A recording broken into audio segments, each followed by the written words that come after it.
Meditation is a phenomenal empowerment. Today we are discussing meditation.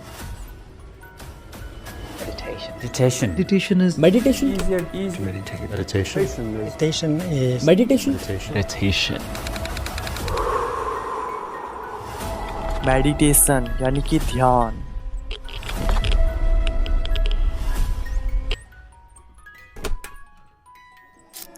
बंधुरात्मत मनस्तस्य येनात्मयवात् मनः जितः अनात्मनस्तु शत्रुत्वे वर्तेतात्मय शत्रुवत्। अर्थात जिसने मन को जीत लिया उनके लिए मन सर्वश्रेष्ठ मित्र है, किंतु जो ऐसा नहीं कर पाया उनके लिए मन सबसे बड़ा शत्रु बनकर रहेगा। लेकिन आज की so called 24 hour working society में मन को वश में करना वायु को वश में करने से भी अधिक कठिन है। मन और इंद्रियों को वश में करना संभव है तो सिर्फ योग अभ्यास से। महर्षि पतंजलि अपने योग सूत्र के साधन पाद के 29वें सूत्र में बताते हैं कि योग के 8 अंग है जिसे हम अष्टांग योग के नाम से भी जानते हैं। यम, नियम, आसन, प्राणायाम, प्रत्याहार, धारणा, ध्यान और समाधि। और यही सेम चीज हमारे 18 मुख्य पुराणों में से एक कूर्म पुराण के ऊपरी विभाग के 11वें अध्याय के श्लोक 11 और 12 में भी अष्टांग योग के बारे में बताया गया है। अष्टांग योग के इसी क्रम के 7वें अंग है ध्यान यानी कि मेडिटेशन। आज हम बिना ये जाने कि असल में ध्यान है क्या, हम मेडिटेशन करने बैठ जाते हैं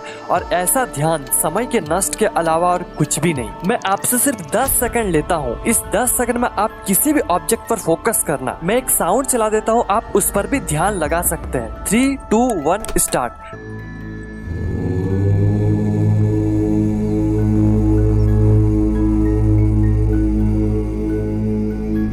मैं आशा करता हूँ कि आप सभी किए होंगे। ध्यान शब्द ध्यानम से आता है और ध्यान शब्द का यूज हमारे वेदों में कई जगह किया गया है और इसका एक्सप्लेनेशन हमारे कई पुराणों और उपनिषदों में किया गया है। यहाँ तक कि श्रीमद् भगवत गीता के कई अध्याय में इसका वर्णन हुआ है। और तो और भगवत गीता में एक स्पेशल अध्याय भी है जिसे हम ध्यान योग के नाम से जानते हैं। इसके बाद महर्षि पतंजलि भी अपने योग सूत्र में ध्यान को विस्तार पूर्वक बताते हैं। ध्यान का अर्थ होता है चिंतन या फिर मनन करना। ध्यान एक साधन है जिसको उपयोग से हम समाधि यानी कि सुपर कॉन्शियसनेस और आत्मज्ञान तक जा सकते हैं। महर्षि पतंजलि कहते हैं कि धारणा में हम किसी एक ऑब्जेक्ट पर कंसंट्रेट करते हैं और जब हम स्थिर रहकर उसी ऑब्जेक्ट पर अपना कंसंट्रेशन कंटिन्यूअसली बनाए रखते हैं तो उसे ध्यान कहते हैं। अकॉर्डिंग टू कूर्म पुराण 12 प्राणायाम एक धारणा बनाती है। 12 धारणाओं के मेल से एक ध्यान बनता है और 12 ध्यानों के मेल से समाधि बनते हैं। तो क्या आपको अभी भी लगता है कि हम ध्यान करते हैं? जी नहीं, वो ध्यान करने के एक ढोंग होता है। हम पूरे दिन अनहेल्थी रहते हैं, over eating, over sleeping, junk food, smoking जैसे चीज करते हैं और प्रातःकाल सिर्फ 30 मिनट मेडिटेशन करके स्वस्थ रहने की कामना करते हैं। तो क्या ये पॉसिबल है? जी नहीं। इसलिए हमें ध्यान पर ध्यान नहीं देना चाहिए, हमें उन चीजों पर ध्यान देना चाहिए जो हमारे वश में है। फिर ध्यान आपके साथ ऑटोमेटिक घटित हो जाती है। अगर हम 8 वीक तक रेगुलर मेडिटेशन करते हैं तो रिसर्च ये बताती है कि हमारे ब्रेन में कई तरह के बदलाव आते हैं। जैसे ब्रेन में एक इम्पोर्टेंट पार्ट है जो फियर यानी कि डर और स्ट्रेस को संचालित करते हैं जिसे हम एमिगडाला के नाम से जानते हैं। रिसर्च ये बताती है कि 8 वीक के माइंडफुलनेस मेडिटेशन से अमिगडाला का साइज छोटा होने लगता है, इसलिए मेडिटेशन का स्ट्रेस का लेवल बहुत हद तक नीचे गिर जाता है। दूसरा, प्रीफ्रंटल कॉर्टेक्स जिसे हम शॉर्ट में पीएफसी भी कहते हैं, ये ब्रेन में मेमोरी, कंसंट्रेशन, बुद्धि, action, social behaviour, decision making और इमोशन जैसे चीजों पर कंट्रोल करता है। मेडिटेशन करने से ये प्रीफ्रंटल कॉर्टेक्स मोटा होने लगता है। यही नहीं, मेडिटेशन के दौरान हमारे मस्तिष्क में कई तरह के केमिकल रिलीज होते हैं जैसे सेरोटोनिन जिसे हम हैप्पी न्यूरोट्रांसमीटर या फिर फील गुड हार्मोन भी कहते हैं, कॉर्टिसोल हार्मोन जो एज एक्सेलरेटिंग का कार्य करता है। मेडिटेशन के दौरान ये हार्मोन रिड्यूस होने लगता है। इसके अलावा भी कई ऐसे हार्मोन है जो मेडिटेशन के दौरान रिलीज होती है जैसे गामा एमिनोबाइट्रिक एसिड जिसे हम शॉर्ट में GABA भी कहते हैं। इसके अलावा endorphins, melatonin, growth hormone, DHEA जैसे हार्मोन भी रिलीज होते हैं। तो ये तो हो गई मेडिटेशन की केमिस्ट्री। अब हम ये जानते हैं कि ध्यान को हम और ज्यादा डीप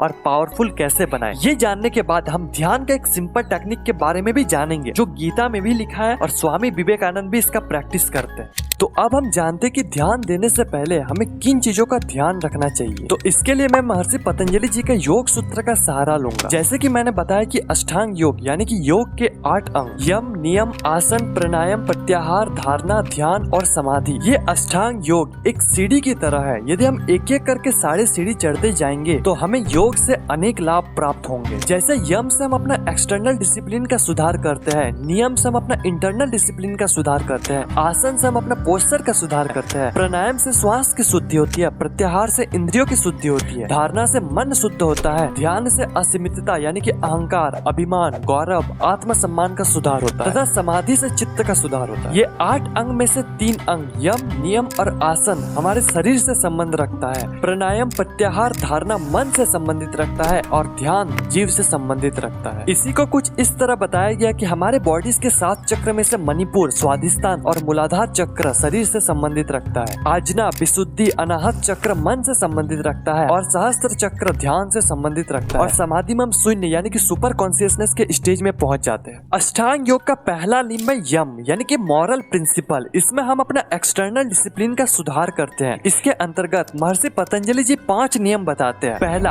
अहिंसा, हमें किसी से भी हिंसा नहीं करना चाहिए। दूसरा, सत्य, हमें हमेशा सत्य बोलना चाहिए। तीसरा, अस्तेय यानी कि चोर प्रवृत्ति का ना होना। चौथा, सेलिबेसी यानी कि ब्रह्मचारी, हमें हमेशा ब्रह्मचारी का पालन करना चाहिए। पांचवा, अपरिग्रह, हमें सिर्फ अपनी जरूरत के हिसाब से चीजों का इस्तेमाल करना चाहिए। अधिक से अधिक चीजों का हासिल करने का मोह से बचना चाहिए। दूसरा नियम यानी कि ऑब्जर्वेंसेस, इसमें हम अपना इंटरनल डिसिप्लिन का सुधार करते हैं। इसमें भी महर्षि पतंजलि जी 5 नियम बताते हैं। पहला, शौच यानी कि शरीर और मन की प्यूरिफिकेशन। दूसरा, संतोष यानी कि सेटिस्फेक्शन, हमें अपनी स्थिति में हमेशा सेटिस्फाई और खुश रहना चाहिए। तीसरा, तप यानी कि सेल्फ डिसिप्लिन, हमें हमेशा अपने आप को डिसिप्लिन में रखना चाहिए। चौथा, स्वाध्याय यानी कि सेल्फ स्टडी, हमें हमेशा आत्मचिंतन करते रहना चाहिए। पांचवा, ईश्वर प्रणिधान, ईश्वर के प्रति पूर्ण समर्पण और श्रद्धा होनी चाहिए। तीसरा लिंब है आसन यानी कि पोस्चर। महर्षि पतंजलि जी 46वें सूत्र में कहते हैं स्थिर सुखमासनम यानी कि स्थिर और सुख पूर्वक जिसमें बैठ पाए वही है आसन। क्या आपको पता है कि जब भी हम मेडिटेशन करने बैठते हैं तो हम मूर्ति की तरह क्यों बैठते हैं? हम अपने शरीर को हिलडुल क्यों नहीं करते? हम सीधा चुपचाप क्यों बैठते हैं? क्योंकि हम अपने बॉडी को जितना ज्यादा हलचल में रखते हैं हमारा माइंड में उतनी ज्यादा थॉट आने लगती है। इन थॉटों का सीधा असर हमारे इंद्रियों पर पड़ता है। इसलिए जब भी हम मेडिटेशन करने बैठते हैं